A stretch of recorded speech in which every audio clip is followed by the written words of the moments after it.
kuréel wala bokkuñu si souvent dañuy dem ci langu ki nga xam mooy sa adversaire te tey bokk na ci adversaire yi nga xamante ne ñoo jàkkaarloo ak nguur gi ci wàllu politique dëggantaan boo leen dee lim boo njëkkul lim Barthélemy tamit ci ñett ñi ngay njëkk lim lay bokk. ok alors ñu dugg ci beneen pàcc ci wàllu actualité mu fës lool fan yi ñu indi ko ci penc mi muy mbirum Wally Ballago Seck di artiste li xew nag mooy c'est un rapport de la CENTIF moom moo koy mettre en cause moom artiste bi Wally Ballago Seck et compagnie déjà gis nañ ni il y a eu une première arrestation qui a été enregistrée visée dans le réquisitoire du parquet financier en même temps que le chanteur le gérant des établissements Saliou Sylla moom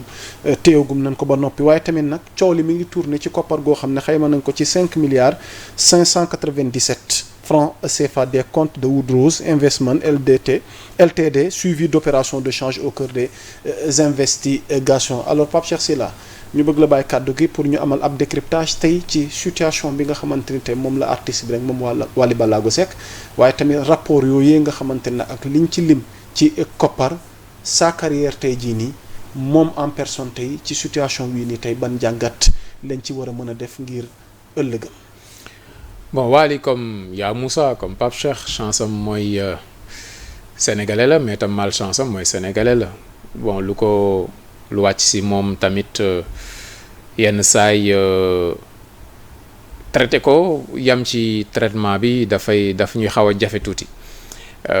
moo tax mu bari ay coow bari ay exagération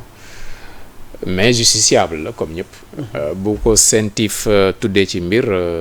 loolu dafay dem jusqu'au bout ñu xool lan la ci laale ak lu mu ci laalewul bon chiffres yi nag ñu ngi cay wax parce que am na ñoo xamante ni déjà àtte nañ ko ba condamné ko sax bon loolu tamit bàyyam waxoon na ko siiw du jàmmi borom et yu mel nii buñ la si tuddee am na ñoo xamante ni ci la ñuy profité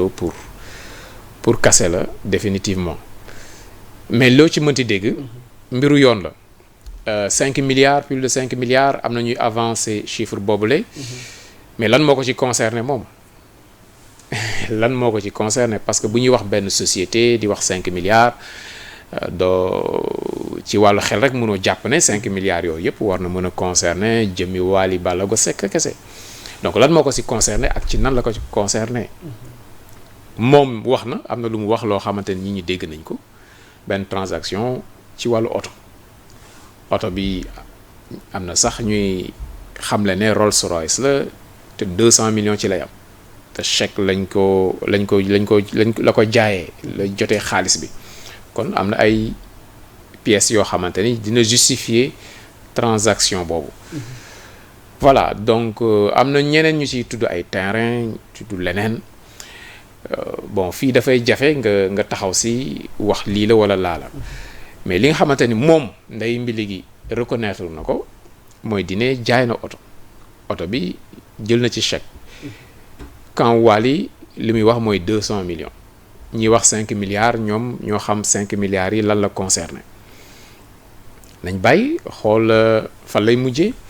moom nee na am na ay pièces justificatives am bon dina ko jox ñi mu ko war a jox voilà après ñu xool lan la juge bi di wax mais moytu ci tamit muy ñi nga xamante ni dañ ci rebondir rek parce que Wally c'est une star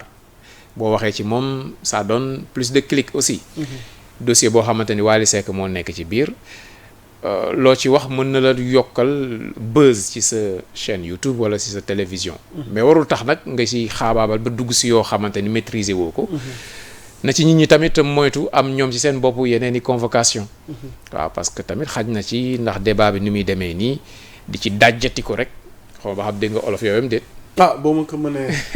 faram-fàcceel nga fecc ko waaw dajjati ko waaw dajjati ko ngir askan bi gën a mën a comprendre alors tey ndax jàpp nga ni tey par rapport ak artiste gi mu doon ak carrière musicale bi ndax fan yi ñu jëm waroon na woon amal benn tournée gu am solo war a impacter tey internationalement tey sa carrière est-ce que tey yii le dossier judiciaire dina mën na compromettre tey jii nii lii di carrière artistique am non compromettre c'est trop dire dañ koy yéene rek mu génn ci nu mu gën a gaawee mais carrière yëpp ci yam footballeur day blessé bañ yaakaar ne pare na ci mu toog toute une saison du football après mu ñëwaat mu performer keneen ak keneen noonu bu amee benn parenthèse boo xamante ni dafa am lum ay demele ak justice su réewam loolu da koy dund rek mais loolu nit daf koy romb il est encore trop jeune il est tellement talentueux que nga bëgg a yamale carrière am ci benn mbir bu xew donte ne mbir bu rëy la on parle de la CENTIF on parle de blanchiment d'argent on parle voilà yooyu du lu baax si nit musiba la c'est clair mais parenthèse la ci dundu ku mu mënti doon rawatina artiste bu yoree boo yoree âge Wally yore talent am loo ci mënti dégg ak issue bi lu mu mënti doon mais bu demee ba jàpp ni dafa war a mën a suspendre tey jii nii lii di ay activité musicale am tamit. oui ça war nañ mën a poser wu. de non suspendre la wax waxul arrêt suspension foofu. ba kañ tamit. ba kañ parce que maîtriser wul affaire yi du il faut que mu dem léegi suspension bi mën na doon sax pression boo xamante ni daf koy def. man la Wally Seck am na lu ma nit ñi di doyee muy li may def sur le plan musical. bu ngeen ma sonalee ba sonal loolu dinaa ko arrêté. voilà bu ko arrêté ay fansam ak ñeneen même hors du Sénégal dinañ sensible à ça. tey buñ dee wax ci Wally Seck même hors des frontières boo génnee foo mënti dem si àdduna bi dañ la naan ok suspendre na ay activités am nekkatul kuy def ay concert ak yooyu donc loolu da koy ça donne beaucoup plus d'articles sur l'international autour de sa personne. C'est une manière aussi de gagner la bataille de la communication autour du dossier et c'est important parce que loolu carte la boo xam ne am na ko entre ses mains muy son statut en tant que lead vocal bu groupe bi encore et puis turam quoi. ok c'est important alors vite fait ce décryptage parce que dafa am xibaar gunu dab fii. L'Assemblée nationale adopté na le projet de loi sur le code général des impôts ndax suba ak léegi. député yi ñu ngi fa woon. pour jéem a réfléchir ensemble pour jéem a xool naka la ñuy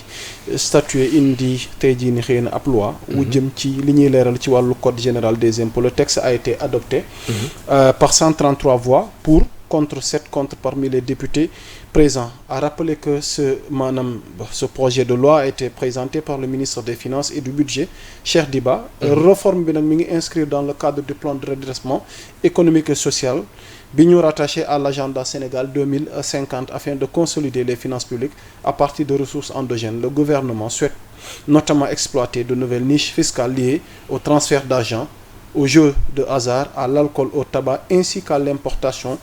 de véhicules. Waxuma ko nag xalaatu defe naa kenn ci député la nee na sax ba diw yi nga xamante day jëm ci wàllu dépigmentation Thérèse Diouf Faye